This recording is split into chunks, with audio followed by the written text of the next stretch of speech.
నీలగిరి గుహలోపల ఉన్న నీలిమాధవుడిని చూసి విద్యాపతి ఆశ్చర్యపోతాడు. అక్కడ నిజంగానే నీలిమాధవుడు ఉన్నాడన్న విషయాన్ని రాజుకు సమాచారం తెలియచేస్తాడు. రాజు చాలా సంతోషంగా వస్తాడు.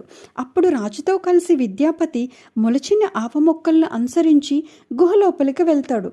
కానీ లోపల నీలిమాధవుడు కనిపించడు. అప్పటికే అదృశ్యమైపోతాడు. రాజు ఎలా అయినా విష్ణు దర్శనం తర్వాతే రాజ్యానికి వెళ్తా అని అక్కడే తపస్సు చేస్తాడు. అప్పుడు తనకి విష్ణువు కనిపించి తాను దారు రూపంలో సముద్రంలో తేలుతూ వస్తా అని ఆ దారుని శిల్పి చేత చెక్కించి ప్రతిష్ఠించమని చెప్తారు. దారు అంటే పెద్ద కొయ్య. వెంటనే రాజు సముద్రం దగ్గరికి వెళ్తాడు. ఒక పెద్ద కొయ్య తేలుతూ కనిపిస్తుంది. దాన్ని బయటకు తెప్పిస్తాడు.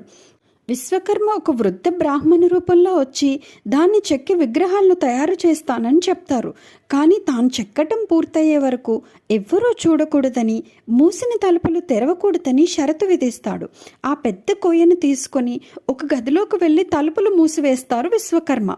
కొన్ని రోజులు గడిచినా బయటకు రాని ఇంకా ఆ గదిలోంచి శబ్దం రావటం లేదని, ఆ ముసలి బ్రాహ్మణుడు చనిపోయి ఉంటాడని చెప్తుంది.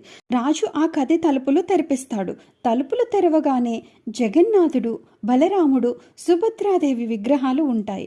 కానీ అవి చాలా ప్రత్యేకంగా కనిపిస్తాయి. పెద్ద పెద్ద కళ్ళతో కనిపిస్తాయి. కానీ చేతులు కాళ్ళు పూర్తయ్యే లోపే తెరవటం వల్ల విశ్వకర్మ మాయమైపోతాడు. రాజు చాలా బాధపడుతూ ఉంటాడు. ఆ రోజు రాత్రి రాజుకి జగన్నాథుడు కలలో కనిపించి తాను ఇదే రూపంలో ప్రజలకు దర్శనమిస్తా అని చెప్తాడు. రాజు అవే విగ్రహాలను ప్రతిష్ఠించి పూజిస్తారు. ఇది పూరి జగన్నాథుడి కథ.